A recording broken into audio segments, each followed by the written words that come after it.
এই জায়গায় যেটা এখন বললেন, স্যার বললেন যে ওকে আসতে হবে, এই ক্ল্যারিটি আর কনফিডেন্সটা কিভাবে? এটা তো সহজ ব্যাপার। কেন খাবো পাবো, যেহেতু প্রত্যেকেই খাওয়া দাওয়া করে, খাওয়া দাওয়া মানে খরচ করে প্রত্যেক মানুষ। স্বাভাবিক কারণে আমার 140 কোটির দেশ, এখানে আমার সামনে 140 কোটি লোক দাঁড়িয়ে আছে, রাইট। স্বাভাবিক কারণে ওরা প্রত্যেকেই কোনো না কোনো সময় এখানে আসবেই, যেহেতু ওরা খরচ করবে। আর আমাদের সিস্টেম হচ্ছে খরচ করলেই ভাই রিটার্ন পাওয়া যাবে। প্রফেশনটা আমাদের খুব হাইলি রেসপেক্টেড প্রফেশন, আর মাঝে মাঝে আমাদের রিজেকশন বইতে হয়, রিজেকশন শুনতে হয়। তাহলে যে প্রফেশন আর রিজেকশন, ওর মধ্যে একটা ক্ল্যাশ হয়ে যায়, একটা ইনসাল্টের ভাবে। এটা তো ন্যাচারালি আপনার সাথেও হয়েছে, প্রথম কথা। আর যদি হয়েছে, কিভাবে আপনি ওটাকে ম্যানেজ করে বেরিয়ে গেলেন? আমি বাচ্চাকে পড়াচ্ছি, বুঝতে পারলো না, স্বাভাবিক কারণে আমি কি করবো? আমরা বলো ঠিক আছে, এটা এই পর্যন্ত হয়নি, আরেকবার। আমি কিন্তু ওদেরকে বলছি ভাই তুমি যতক্ষণ না বুঝতে পারছো আমাকে কোয়েশ্চেন কর। তার অর্থ কি হলো? রিজেকশন তো প্রতি মুহূর্তেই হচ্ছে, ফলে কি হচ্ছে না অটোমেটিক্যালি রিজেকশনটা আমাদের রক্তের মধ্যে ঢুকে গেছে, এটা থাকবে, আমাকে ওভারকাম করে তার ভেতরে ঢুকতে হবে। আপনার ফ্যামিলি একটা এডুকেশনাল ব্যাকগ্রাউন্ড থেকে আসে, আপনার ম্যাডামও একটা ভালো জায়গা, ওয়েল প্লেস রয়েছে। তো যখন আপনি এটা আরম্ভ করলেন বিজনেসটা, আপনি কি ফ্যামিলি সাপোর্ট তখন ছিল বা ছিল না, এটা একটু জানান আমাদের। আমি আসলে এই নেটওয়ার্ক মার্কেটিংয়ে 2004 সালে একবার ভুলক্রমে এসে গেছিলাম। নমস্কার, চিনতে পেরেছেন হয়তো, নতুনভাবে পরিচয় দেওয়ার আমার দরকার নেই। একটা কথা বলা হয়, কিছু কিছু মানুষ রিটায়ার হয়ে যায়, আর এক্সপায়ার তো সবাইকে যেতেই হবে, কিন্তু কিছু কিছু না রিটায়ার হয় না এক্সপায়ার হয়, সব সময় ফায়ার হয়। আর এই নিয়ে আজকের পডকাস্টটা আমি আরম্ভ করছি। আমাদের নতুন গেস্ট, নতুন পার্সোনালিটি, যিনি by profession he is a teacher and he expertise in chemistry. উনি ডানকুনি মেথডিস্ট স্কুলের একটা টিচার রয়েছেন, কিন্তু রিটায়ারমেন্ট ওয়ার্ড ওনার জীবনে নেই। আর আমরা সেলসে বলি যে সেলসে দু ধরনের লোক থাকে, একজন কনভিন্স করেন আর একজন এডুকেট করেন। আর যারা এডুকেট করেন তারা না বলেও সেলিং করে দেয়। আমার গেস্ট যিনি এসছেন ওনাকে ইন্ট্রোডিউস করে দেবো। প্রোক্রিয়েটিভে উনি রয়েছেন আর একটা রেসপেক্টেড পজিশনে রয়েছেন। আজকে ওনার স্টোরি থেকে আমরা জানবো যে উনি কেন এই কাজটা করছেন, ওনার পারপাস কি লাইফে, উনি কিভাবে কথা বলেন, ওনার সাথে আমরা কি শিখতে পারবো। Without any further delay, ladies and gentleman, brother sister, let me welcome my new guest গিরিজার শঙ্করজি। স্যার, আপনার স্বাগত জানাই। কেমন আছেন? অনেক অনেক ধন্যবাদ। আপনার সঙ্গে বসার এই যে সুযোগটা, এটা আমি ধন্য হয়ে গেছি। আমি অবশ্যই ভালো আছি, দেখে যা মনে হচ্ছে একেবারে খুব ভালো। Thank you sir. আমরা কথা বাড়াই না, এগিয়ে যাবো আমরা। স্যার, রিটায়ারমেন্ট ওয়ার্ডটা আমি ইউজ করবো না। একটা ফেজ শেষ হলো, একটা ফেজ আরম্ভ হলো। তাও এত বছর পড়াশোনা, এত বছর এডুকেশন দিয়ে, টিচিং দিয়ে আপনি একটা, আমি মনে করি ইকোনমিক্যালি ভালো জায়গায় দাঁড়িয়ে রয়েছেন। আর ন্যাচুরালি ভগবান করুক আরও ওটা বাড়ুক। তা সত্ত্বেও আপনি নেটওয়ার্ক মার্কেটিং প্রফেশনকে একটা জায়গা দিলেন। আমাদের কি জানাতে পারবেন কেন, কি কারণ ছিল, কেন আপনি প্রফেশনকে জায়গা দিলেন? ওয়েল, আমি আসলে 30 বছর ধরে টিচিং লাইনে আছি। আর যদি এক্সটেন্ডেড টিচিং পিরিয়ড বলি তাহলে আরও সেটা 12 বছর বেড়ে যাবে, কেন টিউশন নিয়ে শুরু করেছিলাম। এটা একটা প্যাশন, টিচিংটা আমার প্যাশন ছিল। যদিও আমি চাকরি শুরু করেছিলাম কেমিস্ট হিসেবে, কিন্তু পরে আমি টিচিং প্রফেশনটা যেহেতু ভালো লাগে সেই কারণে বিএড করলাম, এবং তার জন্য যতখানি কোয়ালিফিকেশন দরকার সেইটার দিকে এগোলাম। 7 বছর কাজ করার পরে টিচিং প্রফেশনে চলে এলাম, এবং স্কুলে প্রায় 31 বছর আমি কাজ করলাম। তারপরে ফর্মাল যে রিটায়ারমেন্ট, সেই ব্যাপারটা হয়ে গেল 2020-তে। 2020-র পরেও আমাদের যেহেতু লক্ষ্মী পুজো করতে হয়, আর অনেকে এই কথাটা বলেন কেন টিউশনটাকে লক্ষ্মী পুজো বলেন, কেন লক্ষ্মী আসে। আমিও তাই করছিলাম। 2021 সালের 5 জুন আমি এই কনসেপ্টে এলাম। আমাকে সুকান্ত মুখার্জি, আমার খুব পরিচিত অনেক দিনের বন্ধু, ও দেখালো ব্যাপারটা। আমার তখন এই কনসেপ্টটার সম্পর্কে স্বাভাবিক কারণে কোনো আগ্রহ ছিল না। কেন না একটা কম সময়ের মধ্যে আমি আমার ইনকামটা ছেড়ে আবার সেই রকম ধরনের ইনকামে পৌঁছে যাব, এটা কিন্তু আমার মানে চিন্তার বাইরে ছিল। উনি বললেন না সম্ভব। আমি বললাম তাহলে আপনি বলুন কি প্ল্যানটা আছে, সেটা আপনি বলুন। সেই মতো করে বলা হলো। দুটো কোয়েশ্চেন আমি জিজ্ঞেস করেছিলাম, ভাই আমি তো শুনেছি প্রোডাক্ট মার্কেটিং বলতে ওখানে দুটো কাজ করতে হয়। এক হচ্ছে মানুষজনকে ধরে আনতে হয়, এটা কিন্তু আমার পক্ষে সম্ভব হবে না। জি। 2 নম্বর হচ্ছে প্রোডাক্ট বেচতে হবে। আমি তো কোনো মানে যেহেতু আমি টিচিং প্রফেশনে ছিলাম, স্বাভাবিক কারণে আমার পরিচিত লেভেল প্যারেন্টস, তাহলে তাদের কাছে আমি ওই ব্যাগ ভর্তি করে জিনিসপত্র যদি নিয়ে যাই, তাহলে স্বাভাবিক কারণে এটা একটা অস্বস্তিকর। এবং কোনো কারণে উনি মানে আমার সামনে যিনি আছেন তাকে যদি উনি যদি বলেন যে আপনিও, তাহলে স্যার বলুন আমি কোন জায়গাটা দাঁড়াবো। কিন্তু সুকান্তবাবু বললেন যে না, এই ব্যাপারে কিছু করতে হবে, আপনি পুরো প্ল্যানটা দেখুন। প্ল্যানটা শোনা হলো। শোনার পরে একটা ব্যাপার আমার খুব নাড়া দিল, খাবো পাবো। আচ্ছা, এর আসল যে কনসেপ্টটা হচ্ছে খাবো পাবো, মানে খাওয়ার জন্য যা খরচ করব সেটা আমার কাছে ব্যাক আসবে। এইটা আমার কিন্তু মোটিভেট করলো। কিন্তু তবুও দোনো মানে করছি যে হবে না, এই করে প্রায় 3 মাস গেল। আমাকে একটা মানে পেছন থেকে ঠেলা দেওয়া হলো, কি না স্যার আপনি তো জুম মিটিং করেন, তাহলে এই কনসেপ্টটা আপনি শেয়ার করুন। স্বাভাবিক কারণে কি হলো যে আমি বাধ্য হলাম, আমি তো আর বলতে পারছি না যে আমি করতে পারবো না, বাধ্য হলাম পুরো ব্যাপারটাকে হৃদয়ঙ্গম করতে। এবং ঘটনাক্রমে হয়ে গেল, কোনোভাবে হয়ে যাওয়ার পরে একটা কনফিডেন্স নিজের মধ্যে তৈরি হলো। Thank you sir, thank you. এইভাবে আসা হয়েছে, রাইট। আমরা সবসময় বলি লেডিস অ্যান্ড জেন্টলম্যান যে 2 ক্যাটেগরি আমাদের এই প্রফেশনে অনেক ভালো লেভেল দাঁড়ায়। একজন হচ্ছে আর্মি ব্যাকগ্রাউন্ড, কেন ওদের মধ্যে ফোকাসড আর ডিসিপ্লিন থাকে। আর একটা হচ্ছে টিচিং ব্যাকগ্রাউন্ড, কেন ওরা এডুকেট করতে এক্সপার্ট। তো আমাদের আজকে যে গেস্ট রয়েছেন গিরিজাবাবু, ওনার তো টিচিংয়ের এক্সপার্ট। কিন্তু একটা প্রবলেম এখানে স্যার দাঁড়ায়, যেটা আমি জিজ্ঞেস করবো, কেন প্রফেশনটা আমাদের খুব হাইলি রেসপেক্টেড প্রফেশন, আর মাঝে মাঝে আমাদের রিজেকশন বইতে হয়, রিজেকশন শুনতে হয়।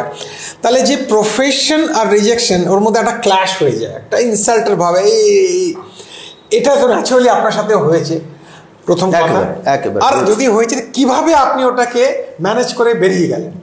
দেখুন, টিচিং প্রফেশনে থাকলে এই ব্যাপারটা কোনো ব্যাপার না, জল ভাত, মানে অন্তত গায়ে লাগবে না, চামড়াটা অনেক মোটা হয়ে যায়। কিভাবে না, আমি বাচ্চাকে পড়াচ্ছি, বুঝতে পারলো না, স্বাভাবিক কারণে আমি কি করব, আমরা বলো ঠিক আছে এটা এই পর্যন্ত হয়নি, আরেকবার। আমি কিন্তু ওদেরকে বলছি ভাই তুমি যতক্ষণ না বুঝতে পারছো আমাকে কোয়েশ্চেন করো। তার অর্থ কি হলো, রিজেকশন তো প্রতি মুহূর্তেই হচ্ছে। ফলে কি হচ্ছে না, অটোমেটিক্যালি রিজেকশনটা আমাদের রক্তের মধ্যে ঢুকে গেছে, এটা থাকবে, আমাকে ওভারকাম করে তার ভেতরে ঢুকতে হবে। বিউটিফুল। এইটা হচ্ছে আসল। আমার কাছে রিজেকশনটা কোনো ফ্যাক্টর নয়, সে রিজেক্ট করবি, কিন্তু কোনো না কোনো সময় তাকে আবার এখানে ফেরত আসতেই হবে। কনসেপ্টটা এমন, আজকে যিনি আসেননি তিনি 10 বছর হোক, 15 বছর হোক, 20 বছর হোক, যখন না মানে কোনো না কোনো সময় আসবেনই এখানে। এই জায়গায় যেটা এখন বললেন, স্যার বললেন যে ওকে আসতে হবে, এই ক্ল্যারিটি আর কনফিডেন্সটা কিভাবে এলো? এটা তো সহজ ব্যাপার। কেন, খাবো পাবো, যেহেতু প্রত্যেকেই খাওয়া দাওয়া করে, খাওয়া দাওয়া মানে খরচ করে প্রত্যেক মানুষ। স্বাভাবিক কারণে আমার 140 কোটির দেশ, এখানে আমার সামনে 140 কোটি লোক দাঁড়িয়ে আছে, রাইট। স্বাভাবিক কারণে ওরা প্রত্যেকেই কোনো না কোনো সময় এখানে আসবেই, যেহেতু ওরা খরচ করবে। আর আমাদের সিস্টেম হচ্ছে খরচ করলেই ভাই রিটার্ন পাওয়া যাবে। বিউটিফুল। আপনারা যারা প্রথমবার এই পডকাস্টকে শুনছেন, আগে যদি শোনেননি তাহলে একটু কনফিউজ হতে পারেন, এটা কি খাবো পাবোটা কি। তো এই ভিডিওর মধ্যেই আপনি একটা কোয়েরি নাম্বার পাবেন, ওখানে আপনি কল করতে পারেন, বা যিনি এই ভিডিওটা আপনাকে দেখাচ্ছেন প্রোক্রিয়েটিভে, ওনার সাথে যোগাযোগ করুন, উনি ভালোভাবে আপনাকে এই পুরো কনসেপ্টটা বুঝিয়ে দেবেন। আমরা কি এগিয়ে যাব? অবশ্যই, হ্যাঁ অবশ্যই। আচ্ছা, প্রত্যেক দিন প্ল্যান দেখানো আমাদের নেটওয়ার্ক মার্কেটিংয়ের একটা বেসিক ডিসিপ্লিন, মানে এটা ছাড়া যাবে না। কিন্তু অনেক ভালো ভালো লিডাররা এক জায়গায় গিয়ে দাঁড়িয়ে যায়। দুটো প্রশ্ন এর মধ্যে রয়েছে, আপনি কি প্রত্যেক দিন নাও হোক অ্যাভারেজ প্ল্যান এখনও দেখান, আর ভেতরে এটা আসেনি যে না আর দেখাবার দরকার নেই, ওটা কোন জিনিস কাজ করলো যেটা আসেনি? এই প্রশ্নটা আমি জানতে চাইব। খুব ভালো প্রশ্ন করেছেন যে প্রতিদিন প্ল্যানটা দেখানোর ব্যাপারটা অনেকের অনীহা আছে যে আমি অনেক শিখে গেছি কিন্তু আমি এখনো লার্ন করছি, আমি শিখছি। কেননা যদি কেউ আমার জুনিয়রও প্ল্যানটা দেয় আমি সেখানে মাইনিউটলি কথাগুলো শুনি, তার মধ্যেও অনেক কিছু শুনতে পারি এবং জানতে পারি এবং সেটা আমি নিজের যখন প্ল্যানটা দিই সেটা শেয়ার করি। এবং এইটা শিখেছি কোত্থেকে না, আমি যখন পড়াতে গেছি অনেকগুলো জিনিস আমার যে যাকে পড়াচ্ছি তার কাছ থেকেও অনেকখানি জানছি, কেন সে তো শিখছে হয় তার প্রাইভেট টিউটর অথবা তার বাবা মার কাছ থেকে, সুতরাং সেটা আমার কাছে অ্যাসেট হয়ে যায়। সেই জন্য আমি সমস্ত ব্যাপারটা চেষ্টা করি এবং রেগুলার বেসিসে আমি এটা নার্চার করি এবং যে কোনো সময় বললে আমি কিন্তু পুরো প্ল্যানটা দিতে পারবো। আচ্ছা স্যার, এর মধ্যে কখনো শুনতে পেরেছেন আরে স্যার আপনি তো টিচার হয়ে কি সব ফালতু কাজে ঢুকে গেছেন, এটা কখনো শুনতে পেরেছেন কি? কেউ বলেছে কি এভাবে? আসলে টিচিং প্রফেশনে ছিলাম, স্বাভাবিক কারণে এইভাবে কথা বলার সাহসটা কেউ দেখায়নি, ভেরি গুড, দেখায়নি। আর তাছাড়া আমি মোটামুটি একটা ভালো পজিশনে ছিলাম, স্বাভাবিক কারণে এই কোয়েশ্চেনটা কেউ করে না, হয়তো পেছনে করছে। কিন্তু আমি তাদের উদ্দেশ্যেও একটাই কথা বলবো যে দেখুন ভাই, আপনি বাইরে থেকে সাঁতারটা শিখতে পারবেন, জলের বাইরে থেকে সাঁতারটাই শিখতে পারবেন, আপনাকে জলে নামতেই হবে। সুতরাং জলে নামলে তবেই সাঁতার শিখবে, সাঁতারটা শিখতেই হবে। Right right right. আপনারা আমাদের প্রোক্রিয়েটিভ চ্যানেল নিশ্চয়ই সাবস্ক্রাইব করেছেন, যদি না করে থাকেন প্লিজ করুন। আর প্লিজ ওয়ার্ডটা এই জন্য ইউজ করলাম যে যেই ধরনের এডুকেশন আমাদের এই পডকাস্টের মাধ্যমে দেওয়া হয় ওটা আপনি অন্য জায়গায় পাবেন না, আর এটা শেয়ারও করুন। আমরা জানতে চাইবো স্যার, আমি ভালোভাবে জানি আপনার ফ্যামিলি একটা এডুকেশনাল ব্যাকগ্রাউন্ড থেকে আসে, আপনার ম্যাডামও একটা ভালো জায়গা ওয়েল প্লেস রয়েছে, আর আমি আপনার ফ্যামিলির সাথে দেখাও করেছি। তো যখন আপনি এটা আরম্ভ করলেন বিজনেসটা, আপনি কি ফ্যামিলির সাপোর্ট তখন ছিল বা ছিল না, ওটা এটা একটু জানান আমাদের। শিওর। আমি আসলে এই নেটওয়ার্ক মার্কেটিংয়ে 2004 সালে একবার ভুল ক্রমে এসে গেছিলাম এবং ওখানে দাঁড়াতে পারিনি। 1 বছর মতো ছিলাম, দাঁড়াতে পারিনি, অনেকখানি পিছিয়ে পড়তে হয়েছিল। তাহলে বাড়িতে একটা নেগেটিভ ব্যাপারটা এসে গেছিলো যে নেটওয়ার্কটা তোমার জন্য নয়, চেপে গেছি। তারপরে 2004 থেকে 2020 নয় 21 জুনের সম্ভবত এটা 3 তারিখ ছিল, কেন 5 তারিখে আমি এই কনসেপ্টের সঙ্গে যুক্ত হয়েছি। তখন দেখা গেল যে আমার সামনে প্রতিদিন টাই বেঁধে স্কুলে যাওয়ার ব্যাপারটা নেই। আচ্ছা, মানে স্কুল থেকে আমি তো আউট, রিটায়ার্ড হয়ে গেছি ওই অর্থে। তাহলে কিছু একটা কাজ থাকতেই হবে।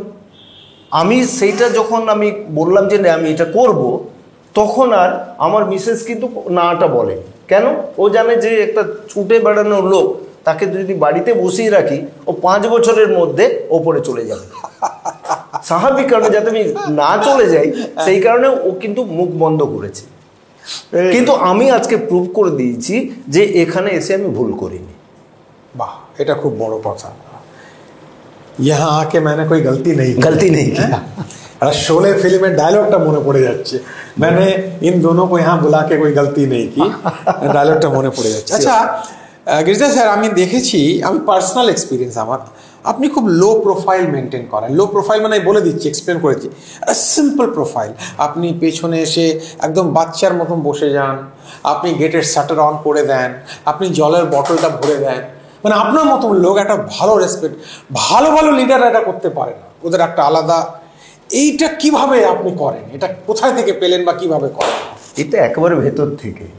এটা কিভাবে করি সেটা বলা মুশকিল, কেন অটোমেটিক্যালি আমি করি, ওটা রপ্ত হয়ে গেছি। যদি আপনি রপ্ত না হন কোনো ব্যাপারে, তাহলে দেখবেন আপনাকে ওই জায়গায় পৌঁছতে গেলে 4 বার করে চেষ্টা করে আবার পৌঁছতে হবে।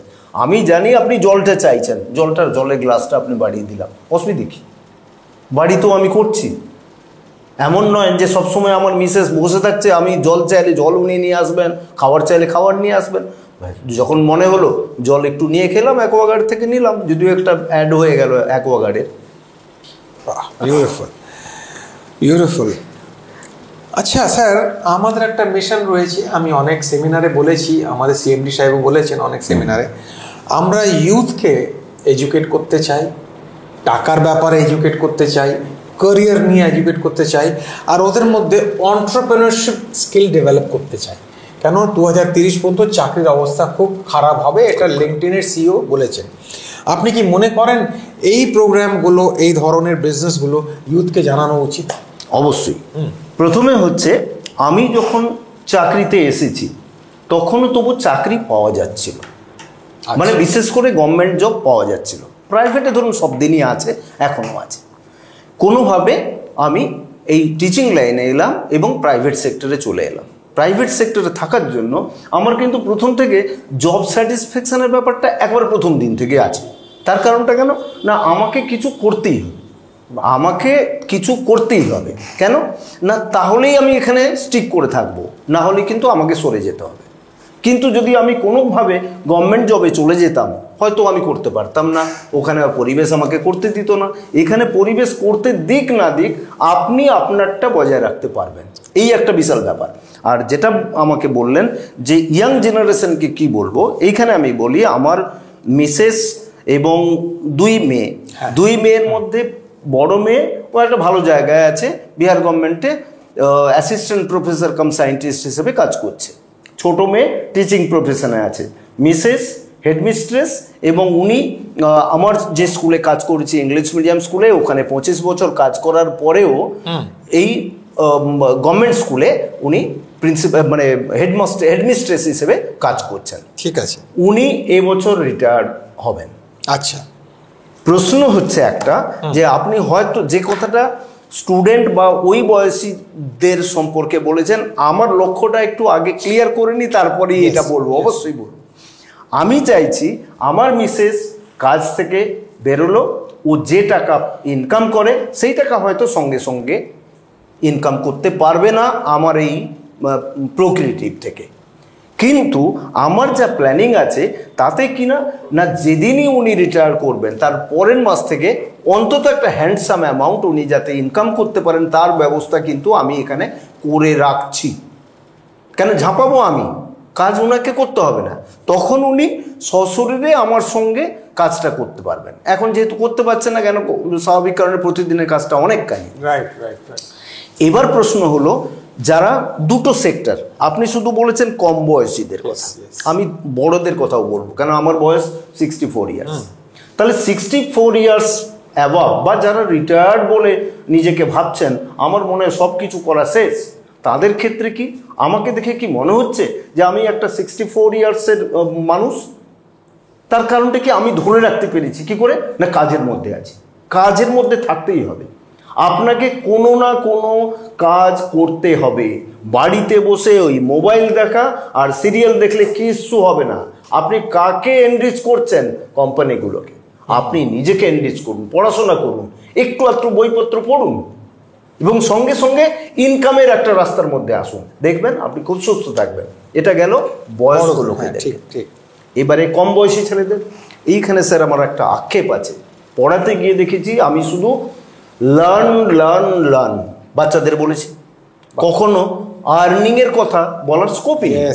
আমার এডুকেশন সিস্টেমে এটা নেই।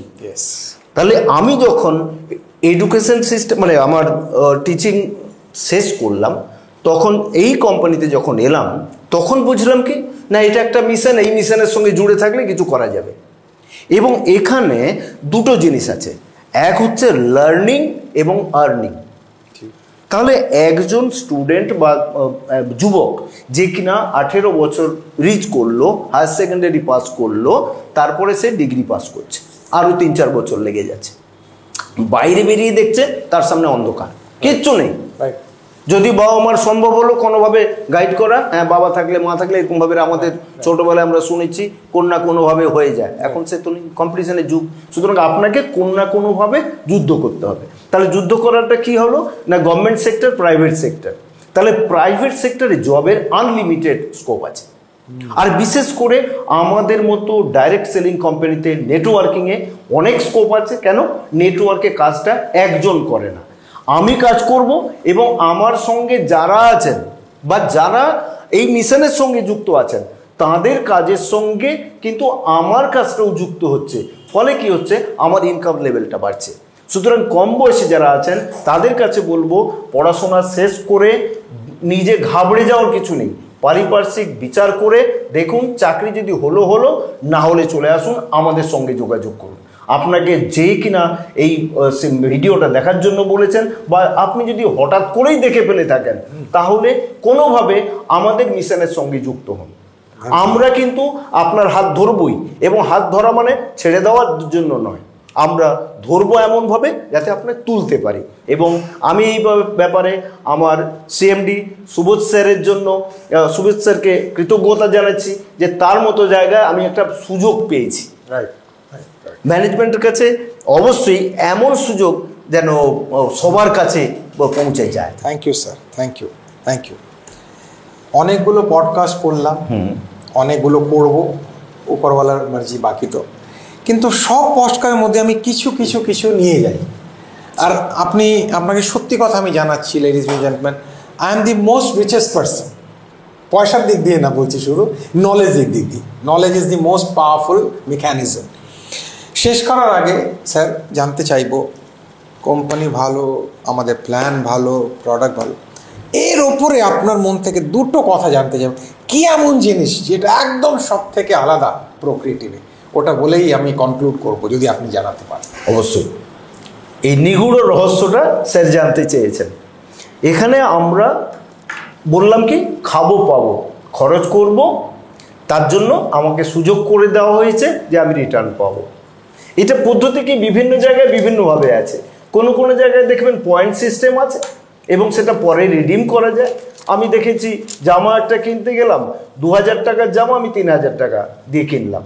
পরের বারে যখন আমি কিনতে যাব আবার 3000 টাকা দেবো, ওই আগের 1000 টাকাটা ওখানে অ্যাডজাস্ট হলো। তাহলে কোম্পানি ব্যবসা করলো কার উপরে? আমার টাকার উপরে। কিন্তু এখানে ব্যাপারটা একটু অন্য ধরনের। আপনি কিনলেন, খরচ করলেন, এবং সেইখানে একটা জেনারেট করলো পয়েন্ট। অবশ্যই এখানে পয়েন্ট, এটা হচ্ছে রিওয়ার্ড পয়েন্ট। এই রিওয়ার্ড পয়েন্টটাই হচ্ছে মিরাকেল। এই রিওয়ার্ড পয়েন্টটা আপনার যদি কেনাকাটার জন্য আপনি একটা রিওয়ার্ড পয়েন্ট পেয়ে থাকেন, তাহলে ওখান থেকে একটা ভালো রকমের ইনকাম হবে। এই কথাটা যখন মাথায় এলো, তখন আমি আমার বাড়ির সবাইকে বলে দিলাম, ভাই কেনাকাটা করো প্রোক্রিয়েটিভের মাধ্যমে। কেন না, এখানে ভাবে করলে মানে আপনার অনলাইন বা অফলাইন কেনাকাটা যাই করুন না কেন, এখানে আপনি পাবেন কি রিওয়ার্ড পয়েন্ট, এবং সেই রিওয়ার্ড পয়েন্টের জন্য একটা বিশাল অ্যামাউন্টের টাকা ক্যাশব্যাক করতে পারবেন। সুতরাং প্রোক্রিয়েটিভের সমস্ত মেম্বারদের বলছি, আপনারা সমস্ত খরচা প্রোক্রিয়েটিভের মাধ্যমে করুন, এবং মানে আরপির সংখ্যাটা যতটা সম্ভব বাড়িয়ে রাখুন। এই যদি আপনি এটা বাড়াতে পারেন, তাহলে ভবিষ্যতে আর আপনাকে ফিরে তাকাতে হবে না, যেটা অর্থনৈতিক স্বাধীনতা নিয়ে কোনো দিন প্রশ্নটা আসবে না, কিংবা আপনার রেস্টুরেন্টে গিয়ে ডান দিকটা দেখতে লাগবে না। এই বলে আমি বলবো, প্রত্যেকে এই মিশনের সঙ্গে যুক্ত হন, এবং যখনই সুযোগ পাবেন তখনই নামটা লেখান। থ্যাংক ইউ স্যার, আমরা আপনার সঙ্গে আছি। তাহলে ব্যাপারটা দাঁড়ালো, আপনার বাড়ির খরচা একটা গ্যারান্টেড ইনকাম প্রসেস হতে পারে। একেবারে প্রোক্রিয়েটিভ দাঁড়িয়েছে, আর আমরা দেখছেন নতুন নতুন জিনিস করছি। আমাদের সাথে খুব ভালো লোকরা যুক্ত রয়েছে। আমরা শুধু মেম্বার তৈরি করি না, আমরা শুধু ওই কি বলে চেন তৈরি করি না, আমরা মানুষের জীবনকে পরিবর্তন করার চেষ্টা করি। অবশ্যই করি বলবো না, চেষ্টা করি। We try our best to transform the lives of people. এই নিয়ে লেডিস এন্ড জেন্টলম্যান, আমি আমাদের আজকের গেস্ট গিরিজাবাবুকে ধন্যবাদ জানাবো। থ্যাংক ইউ স্যার, অনেক টাইম দিয়েছেন। আবার আমাদের কথা হবে অন্য কোনো পডকাস্টে, আরো নতুন কথা আপনার সাথে জানবো। আর আপনারা কি করবেন?